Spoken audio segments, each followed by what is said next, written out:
I think we can begin. Thank you all for coming. This is the Subscribe to Open session. We want to give people some practical insights, some practical tips on how the model's going. We have 4 different people on our panel. We have Vivian Berghan, Chris Greaves, Laura Simonite, and Monica Weston, so representing different publishers and a librarian point of view. Who's the first slides? Is it Monica first? Okay, Monica, take it away. Thank you. Am I doing my own? Should I go up there? Okay. There's a clicker over there. Perfect. Oh, excellent. Thank you. Can everyone hear me? The mic seems to be working. So I am in a funny position of having said yes to this panel and then having got a job at Cambridge University Press. So I am a librarian by training. I've worked at University of California Library Systems, Manchester Metropolitan Library, so kind of spanning research and teaching. Even if I weren't now working for a publisher, I would be saying I do not speak for all librarians. I see a lot of librarians in this room, and so what I've attempted to do is put together a few thoughts based on conversations that I have from librarians across the sector, US, UK, read, sort of output, different levels there, and different sort of institutional values for OA as such. So I'm very interested to hear what I've got wrong, what I've missed, but I'm hoping that this will make a start in terms of kind of how I think most librarians who are interested in it might think through purchasing licensing decisions. So I don't think anyone needs to hear this, but it feels important to have a slide about why librarian evaluation matters. Librarians, of course, have to defend their spend in tight budgets. Subscribe to Open naturally represents a way to be able to spend existing subscription spend while flipping to Open.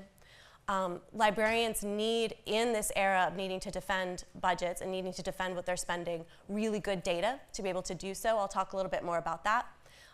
Most librarians that I know have rubrics, very rigorous rubrics that they use for making these decisions. These rubrics might be used also for very different types of open access investments. So at Manchester Metropolitan, we actually had an OA rubric that we would use for all kinds of OA investment decisions, and I'm happy to talk more about that. And of course, Subscribe to Open doesn't work if libraries can't support it. So again, kind of speaking from my position of having worked in a few different types of university libraries and knowing lots of other librarians in lots of other places, I think all 5 of these sort of rubric notes are consistent for almost everyone who is investing. I think clearly Subscribe to Open has captured the librarian imagination because it is aligned with library values. I'll talk more about that on the slide, but hopefully everyone is pretty clear on that. I see some smiles. But we also need hard data, particularly at a time when we have to say goodbye to things that are important in terms of our investment decisions. So if we can align spend with really good numbers, which we need publishers for, and equity and openness, and do so in a way that takes care of things that librarians really lose sleep over, like people who can't afford APCs at other institutions. That's really helpful. Let's see, usage and cost per use. I should say my background, my most recent role in the library has been as a head of content and collections. Associate director for content and discovery was my title. So I worked with a lot of the licensing librarians who would make these decisions. And we can't do anything without counter. So thank you, Tasha. So we need counter downloads, views, and we need cost per use. And we need to be able to do it in a way so we're not comparing sort of apples and pears or apples and oranges. So far, so good. Hopefully this is making sense. I don't see any of the librarians I know like really frowning at me yet. So hopefully, again, I'm very interested to hear if there are other institutional considerations that I haven't covered here. But these are some strategic questions that we would ask at the library where I've worked. Does this complement our existing TA and OA investments? So we would actually map out what is already covered by our TAs based on where our authors are publishing. Opportunity cost, unfortunately, is often at the top of the list. If, for example, we don't do something so that we can invest in initiatives that we really care about. Open Library for Humanities comes up a lot as something that should be at the top of the list but isn't always, for example. What risk is represented by the size of the cost? I think that speaks for itself. As I alluded to earlier, librarians worry deeply about equity and access full stop.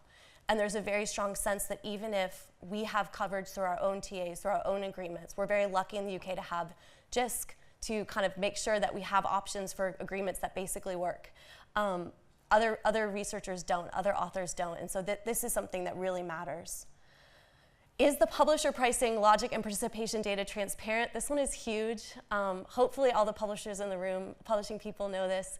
The data is critical. It's got to be comparable. We've got to be able to rationalize and justify these choices.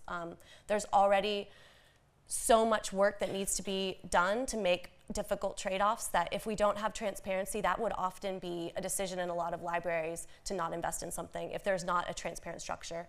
And is there transparency on what happens if the targets are set or not set? I know it seems obvious, but some publishers are more transparent than others around sort of what happens if we don't meet it this year? What happens if we get 95% of the way? That sort of a thing. Inspiration and reservations. Again, this is where I'm embarrassed because I don't speak for all librarians, but to me, in the conversations that I've had and in my own experience, I think the collective action motivation is probably the strongest for most librarians because we have flat budgets. We need to do more with less. Collective action, community models, and doing things at a group level is almost the only practical way forward in a lot of cases in order to not go backwards. So it's ideological and it's values driven, but it's also very practical. I could talk all day about TAs that don't actually transform. Let's see. And of course, supporting smaller niche society-led publishers and sort of how to do that. I think reservations, I don't hear librarians talk about free riders in the same way that you might expect. I think with librarians, it's more, what's the predictability? The spend is predictable, which is very helpful, sort of no matter whether it flips or not, my spend is there. But am I actually supporting open access or not? I think that's an issue. Focus on sustainability and transparency, obviously. And I think, unfortunately, point 3 around reservations, ultimately local needs, the needs of the institution, are probably going to trump a lot of the kind of community evaluation criteria.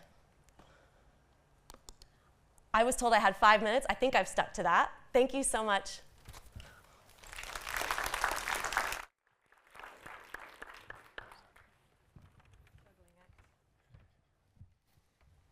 Thank you so much, Monica. My name is Vivian Burkhan. I'm with Burkhan Books. We're a social sciences humanities publisher. We have about 125 books a year, and our portfolio of journals is around 40.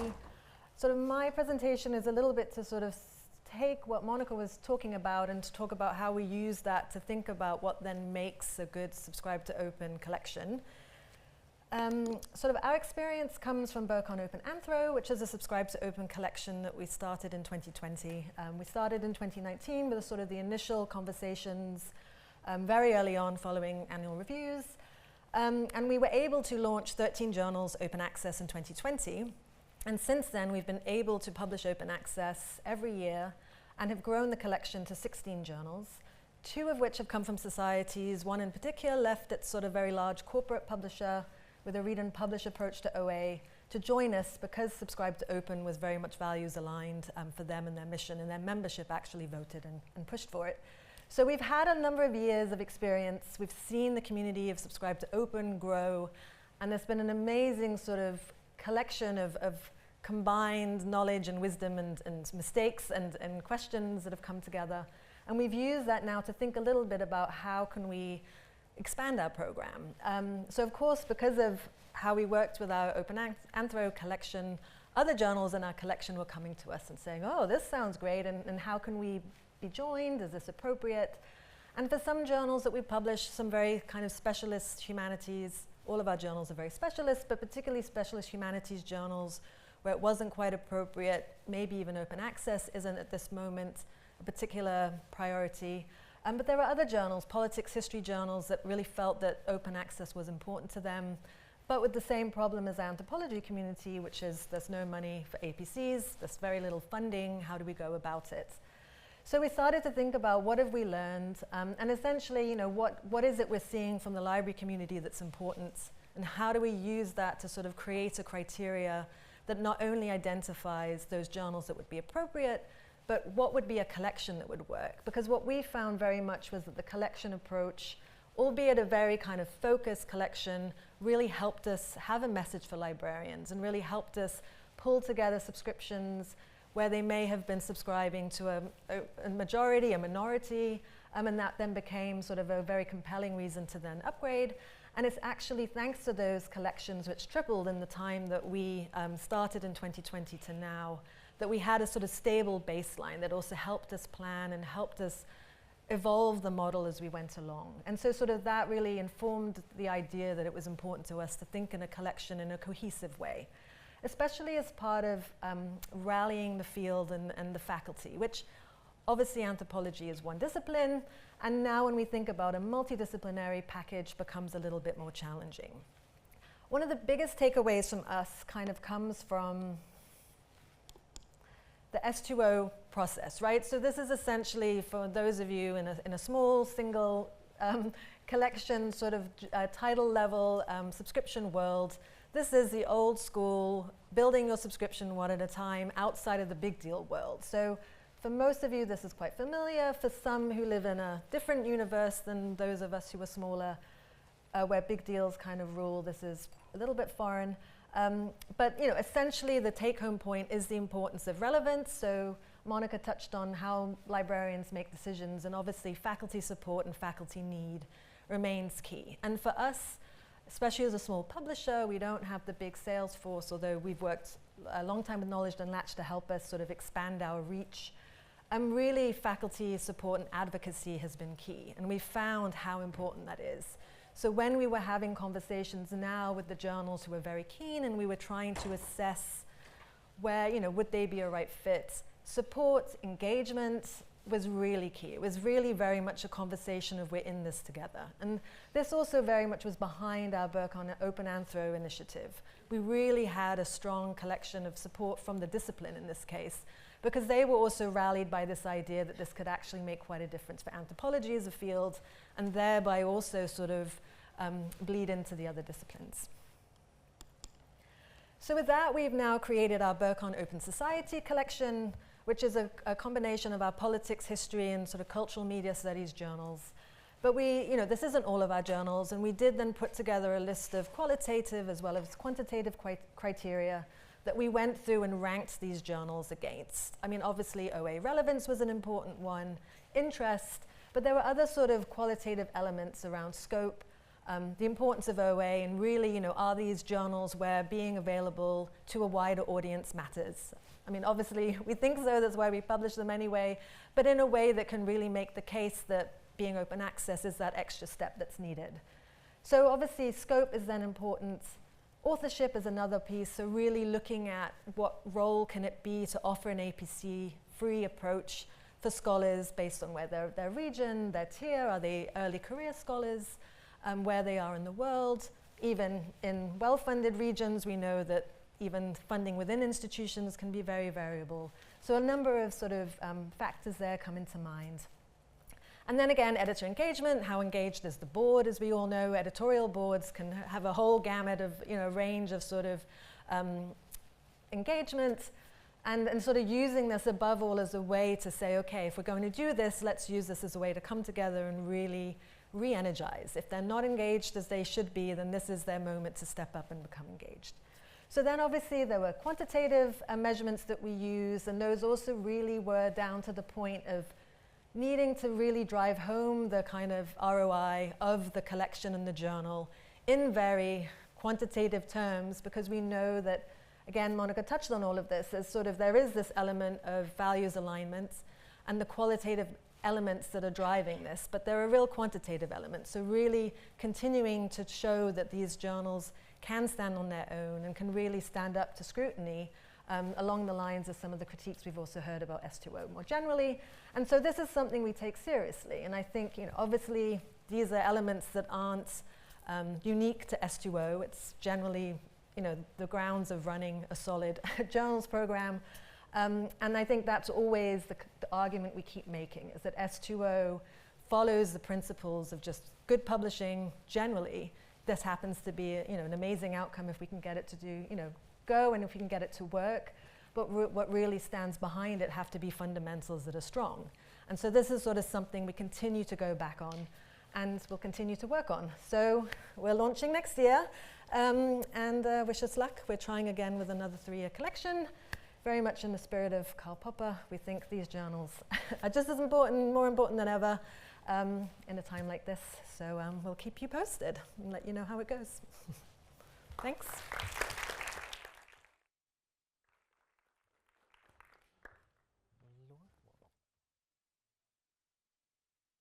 Up next is, it's Chris. Sorry, Laura. Hi everyone, my name's Chris Greaves. I'm here from Edinburgh University Press. We are in year 2 of our Subscribe to Open program. We currently have 9 Subscribe to Open journals, and 8 of those met their threshold this year. I'm going to be talking about the one that didn't, more specifically around the communication that we had about that, the fact that it didn't flip to open access, and kind of how we went forward with that. So firstly, when we realized that the journal didn't meet the threshold, we had the decision to make on whether to flip. You know, obviously the ideal with Subscribe to Open is that all journals meet their threshold. You've got a lovely positive story to tell readers, subscribers, editors about the journal. It's got projects an image of stability, broad interest in the journal. So there's a temptation to artificially flip the journal, even if it's not necessarily at the open access point. There's also the argument that a year of open access content could help to increase the usage. So speaking to some of what Monica said around having figures about usage to make the argument for subscription to the journal, and that could encourage new subscriptions and help the journal to hit the threshold in the following year. We felt that there were also benefits to not flipping the journal in this case. So obviously with Subscribe to Open, one of the concerns is that libraries, when budgets are shrinking, will cut S2O journals first because there's a potential that their faculty will have access anyway if other institutions keep up their subscription and that threshold is hit. We felt that by having a journal that didn't meet the threshold not flip to open access, we're demonstrating that we are following through on the promise of both sides of Subscribe to Open. If we meet the threshold, it's open access. If we don't, it unfortunately has to remain gated, and that can help when librarians are making the argument to pay for a subscription to the journal in future years, that they can show that open access isn't a guarantee with these journals and that they need that support to be able to continue that access being there. It also gave us a chance to see how subscribers would react to a journal not flipping. You know, would there be a flurry of late renewals to make sure that faculty had access to this journal when it became clear that, that it wouldn't be OA? So with those two things, there was the question of how close to the threshold is close enough.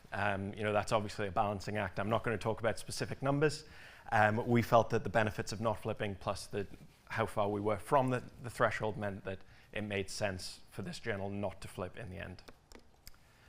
So after that, we had to make the announcement. So we included the announcement of the journal that didn't become open access alongside the announcement of the 8 journals that did. That meant that the email was still a very broadly positive message. You know, we were able to talk about the benefits of open access alongside this. It also meant we wanted to avoid any confusion of one journal not being included in the announcement when there had been 9 that were included in all the promotion of our S2O package.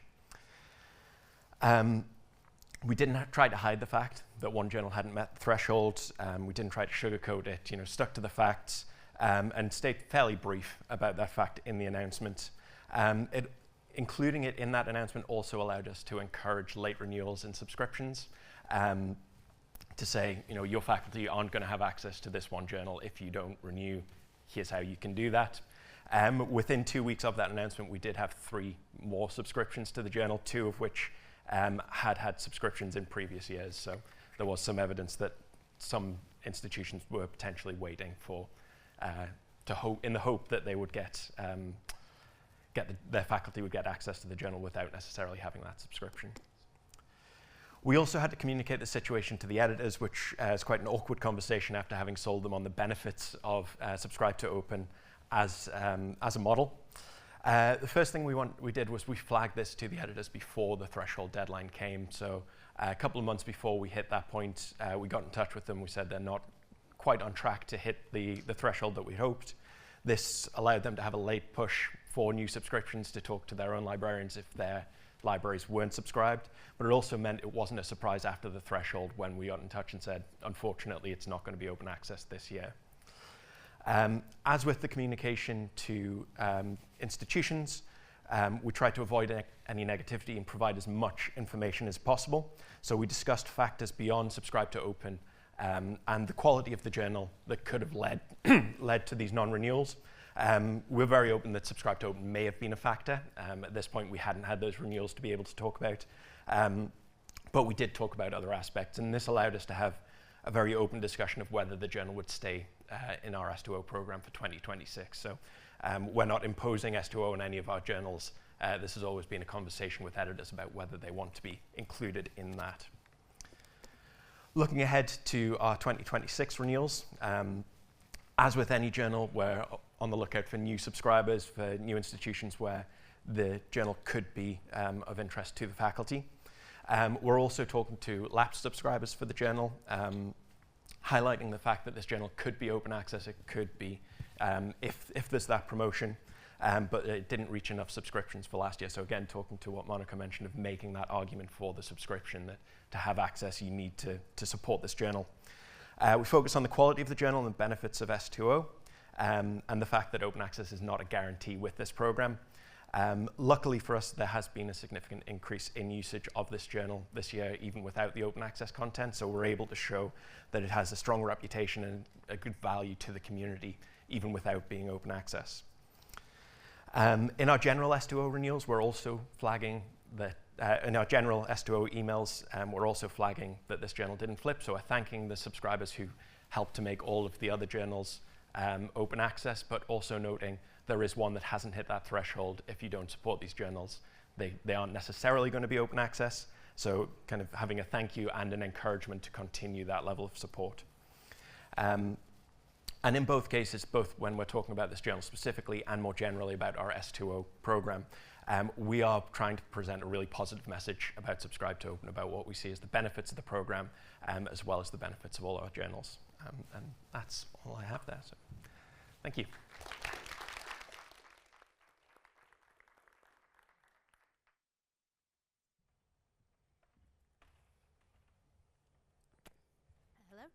So I'm Laura Simonwhite. I'm Head of Business Development at EMS Press, and I'm going to talk about our journey through S2O and then a little bit about some of the problems we are now facing with the program. But start by saying that for us it's been an overwhelmingly positive experience. I'm too small. For us it's been an overwhelmingly positive experience. We've had full success with every round that we've done. So a little bit about the press first. We are a pure maths publisher, as opposed to applied maths, which is the sexier variant. We do 27 journals, 23 are S2O, the rest are Diamond, and 12 of them are owned by the EMS itself, so we have like full editorial control. And we do about 260 books a year as well. And then a little bit about maths. So as I said, pure maths is the sort of nerdy brother.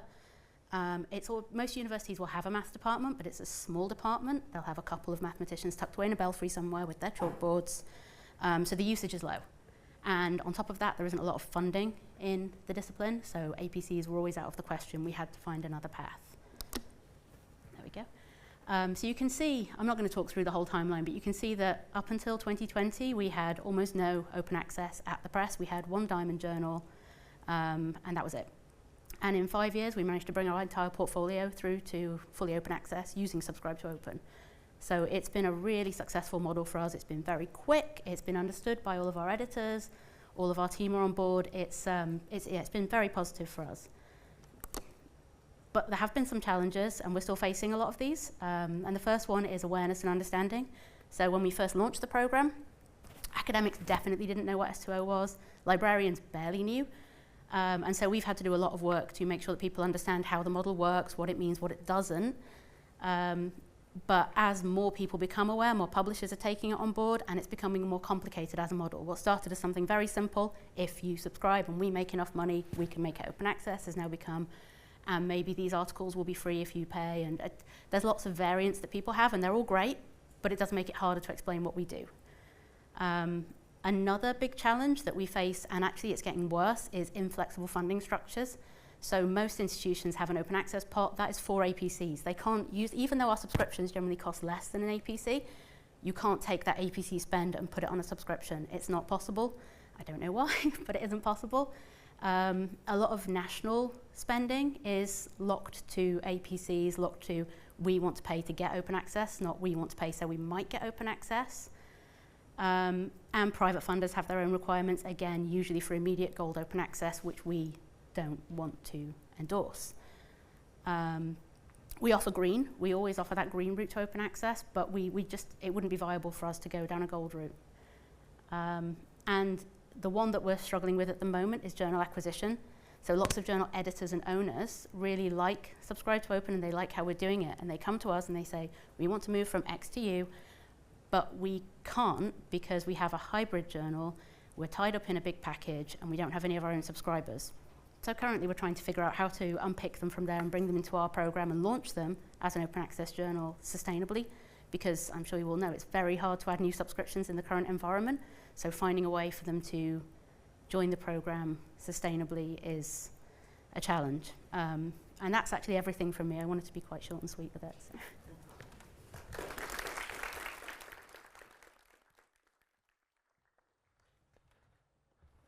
Right, so I'm going to ask a few questions first, and then I'll open up to the audience. So my first question is, what do you wish you knew before starting out with S2O? Who would like to go first on that? Maybe Vivian, would you like to go first? Sure. I think in some way, I think one of the challenges has been the fact that the model is so conditional, and in a way, success can be a bit of a challenge there. I think there becomes this it's been really interesting, the conversations we had with the editors in 2019 in our Anthro collection versus the conversations we had last year, leading into this year with the Open Society journal editors, and the role of sort of uncertainty and sort of, and the pressure for open access now, it's clearly a lot more central. I think back then it was a nice to have, necessary, but they could sort of live without. Now it's sort of like, well, what if it doesn't work? And I think now, so how do we really drive home that next year we might actually not, reach a threshold and be closed? So I think it's really sort of those conversations around editors to understand the model and also to communicate that to contributors. So I think we're now going out with a lot more information and visuals and collateral around how to explain the model more. So.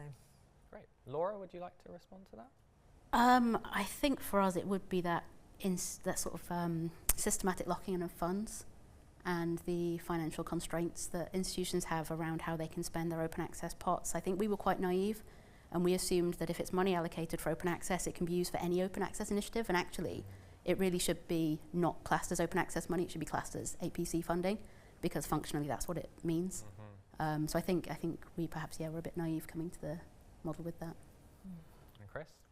Yeah, well, I think before we started into our S2O program, we talked to a lot of publishers who were already in there, so we had a lot of that information going in about what to expect. And if you are thinking about that, we're very happy to pay that forward, so please do ask. I'm happy to talk about our experiences.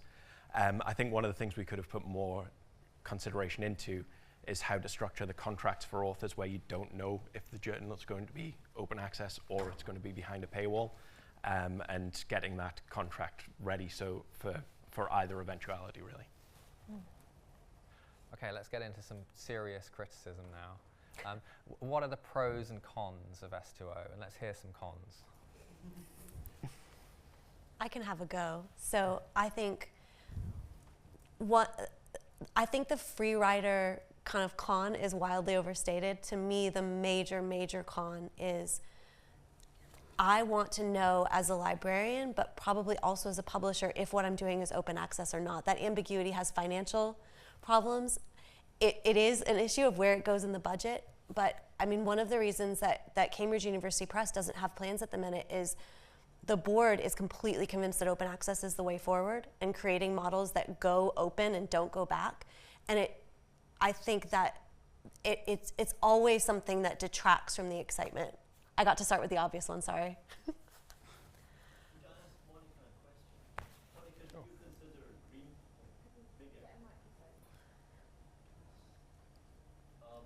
I think most S2O publishers, they can answer, guarantee green open access. Do you consider green open access to be open access? And if so, why are you saying that? Are you asking me with my new Cambridge hat on, or my library hat on, or me as a Either person? one. Both. I know, I'm in a funny spot. So I think to me, speaking without any affiliation organization, to me, my background is as a repository librarian.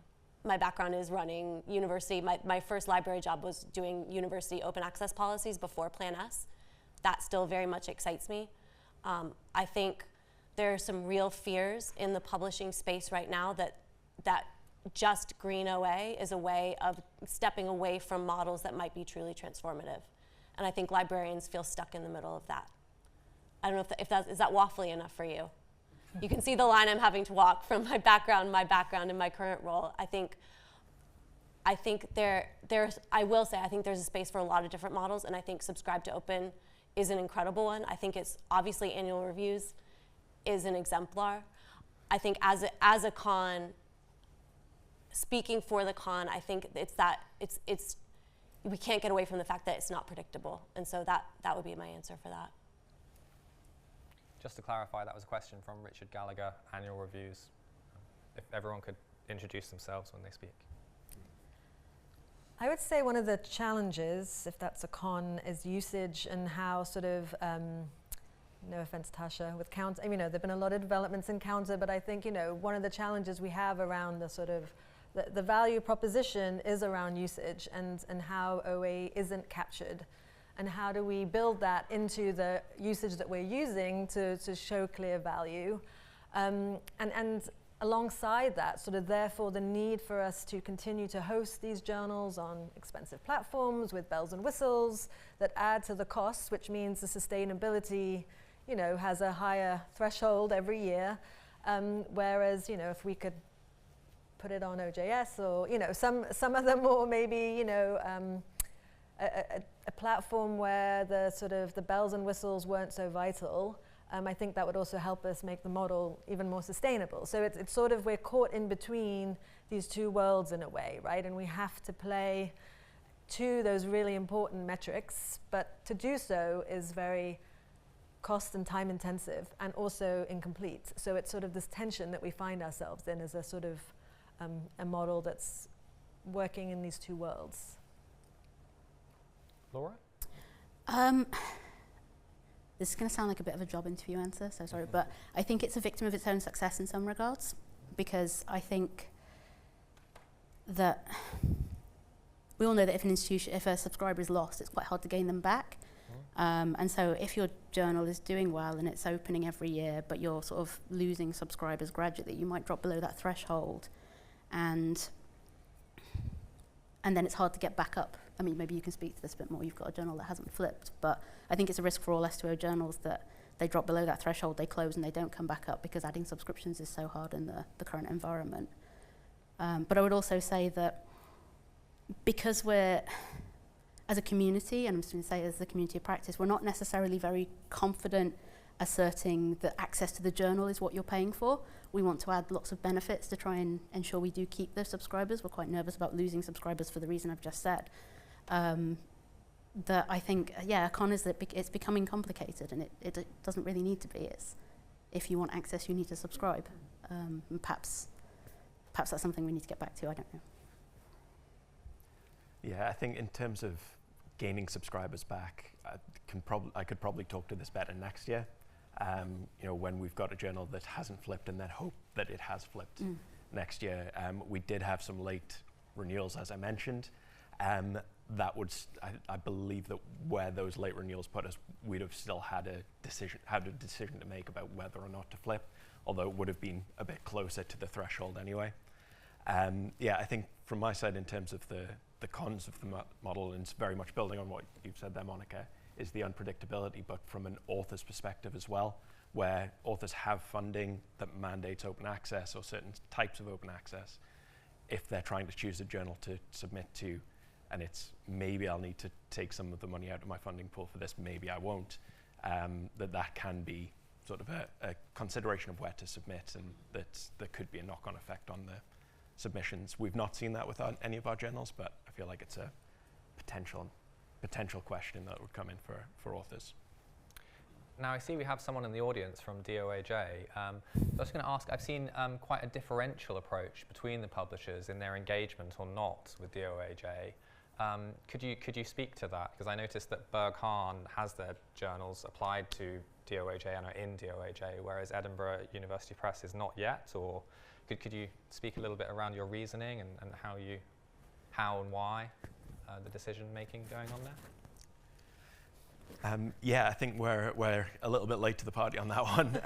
It's something where we're looking to be sure that we have the open access content before looking to go onto those platforms, so there's not the levels of, is it going to be sustainable that it is consistently open access and that it's not falling behind the paywall?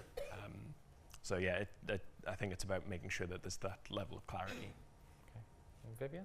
I think first it was about sort of going into sort of the open access space, and first we saw DOAJ as an important gatekeeper in many ways, and so we felt that it was important for us, and even during the process we were still very new to this, so working on our author license forms, and so we worked very closely to sort of make sure that we were providing doing open access well and properly, and we saw them as an important guide, and we saw it sort of, for us it felt that once we had achieved open access to be part of the DOJ community, although we understand S2O journals aren't necessarily, it's maybe a bit, I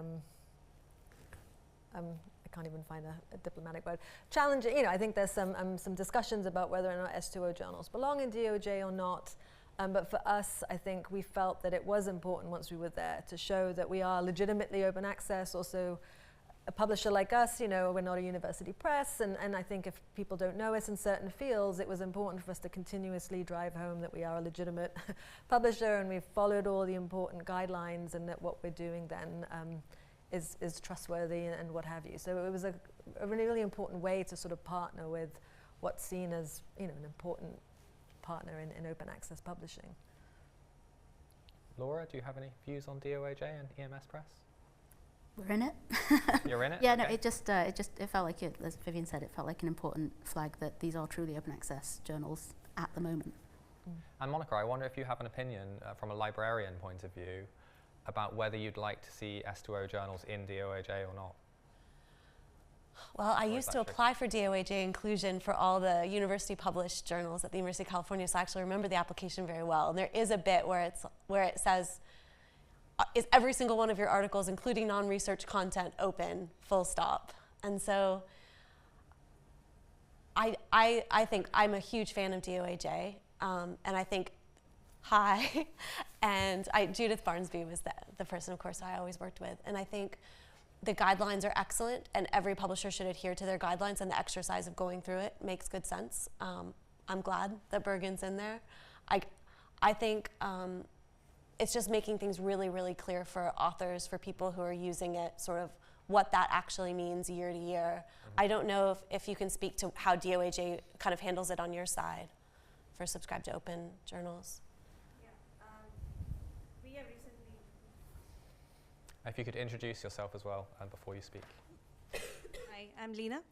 I'm the Deputy Head of Editorial at DOAJ. So your question is about S2O and how we handle it.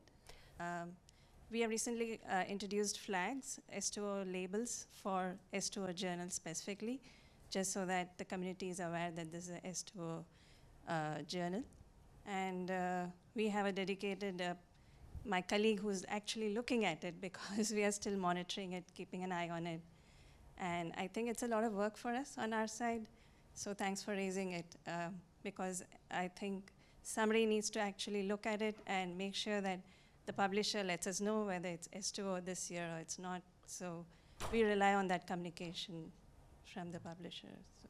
Right, I'm going to open it up to audience questions now. We don't have much time, so we've got to be quick. There's a guy at the back there. Thanks. I just wanted to follow up on that discussion. I'm Dinesh Swaras, by the way, American Society for Microbiology, and we have got 6 of our journals that are S2O journals as well. And I understand I was at the last Community of Practice, the S2O Community of Practice meeting, which was fantastic. It was very interesting to hear all the challenges and the discussion around that. One of the important aspects I feel that we should really pay attention is the author, as was mentioned. One of the key advantages of being in DOAJ from our perspective is that that data gets loaded into the journal checker tool, which really makes it easy for the authors who are funded by, say, Coalition S members to understand whether that journal is okay for them to publish in. And from our perspective, the funders are quite happy with the S2O model. And therefore, it really would be beneficial that these journals are actually indexed in DOAJ for the author's sake. So I just wanted to make that general point. I think that's one of the key reasons we'd like our journals to be indexed in DOAJ. But we also need the support of DOAJ to understand that there are different ways to be, different flavors of S2O as well, which come along with this. Could you pass along the microphone to Rod next? And just encourage Rod to be quick. Thanks, you. Rod Cookson, Royal Society. Monica, could I pick up on the free rider point? I wonder if you could talk a little bit more in your sense of what librarians think about that. You know, it's something Rick Anderson keeps bringing up. With 6 years into Subscribe to Open, it hasn't particularly obviously happened that librarians cancel because journals are subscribed to Open, but he keeps kind of coming back to this theoretical possibility. It's obviously, it is possible, but it seems like a sort of not particularly constructive point to raise. So just, it's not something librarians I know particularly think about or work in terms of, but just interested in views from everyone. Yeah, so very quickly, I was at Google Scholar when Subscribe to Open was starting to come out, and I talked to a nameless, very large commercial publisher who was like, no one will do that. And PLOS CAP was sort of the same. There's a sense of no librarians are going to do that. But I think library values are so strong, and there's a very strong sense of, I think this is the question you're asking. Librarians are not sitting around on the table and saying, is that university down the road going to be a free rider on my, they want to work, we want to work together. I'm a publisher now, I have to remember, want to work together to make things work and do it collectively by in whatever models work. So am I repeating myself? Does that sort of get at it? But I think what I don't hear librarians sitting around talking about the free rider problem. It's more of the scramble, I think. Is that helpful? Good. I think there's a question in the front row here. Hi, I'm Kumas Bowling. I'm the Publications Director at SciAm, which is the Society for Industrial and Applied Mathematics, so the applied counterpart to Laura. So just a quick comment on the last point there. I think also the librarians buy-in, I've heard that it varies by region as well, so China and India, that may look a little different about whether they will be happy to subsidize other subsidize other people's access. But my question about the potential cons was wondering if the panel could talk a little bit about the metadata issues more. I've heard S2O publishers talk about how it's getting librarians clarity on what the status of the content is, and also when the flip point is during the year. And when I've heard people talk about that, it sounds like it's really complex. And curious to hear how you're navigating that. Who would like to respond to that, the flip point and metadata? I'm quite happy to. So a lot of this is done by our production team rather than on the editorial side in terms of the metadata. We have a couple of our journals that the flip point is after the first publication, so it'll initially be behind the paywall and then they have flipped to open access. We basically have processes set up with our typesetters that the metadata is basically ready to flip as soon as we tell them it is. And we look at that as far ahead of time as we can to be able to say, right, we're not at the threshold point yet, but this journal has hit the threshold, so we'll get the metadata ready for that. But yeah, it's basically our typesetters have the processes to be able to flip that as soon as we tell them. And those notifications, I believe, do go out to librarians. And I think it speaks to the problem of this isn't sort of, it's neither, when along with the usage and the platforms, it's, is it open or closed, and our systems are currently based on one or the other. And I think But I will say DOAJ, or even when we were starting out earlier with EBSCO and the agents who very quickly found coding for S2O journals, like there's been a lot of support within all of those intermediaries on whom we rely to really start to also keep up and evolve with it. And I think that's always been a very kind of rewarding experience of this whole experience, has been to see the sort of the ability of an industry to actually be quite creative and think about this, see this model as having great potential in evolving and looking at their systems, albeit some more slowly than others. I think the metadata one is still one that's dragging behind, but you know, I think there've been a lot of conversations about it. So I think that's been a really very promising aspect of this whole journey that we're on. I think we've run out of time, but what I would say is there's a lot of S2O publishers in this room, both on stage and in the audience. So if you have any further questions, maybe we can ask them outside the room. We've got librarians here. I'm from a funder perspective. I'd very much encourage you to join the Subscribe to Open community. There's a Subscribe to Open website if you're at all interested in knowing more. And thank you for coming. And let's thank the panelists.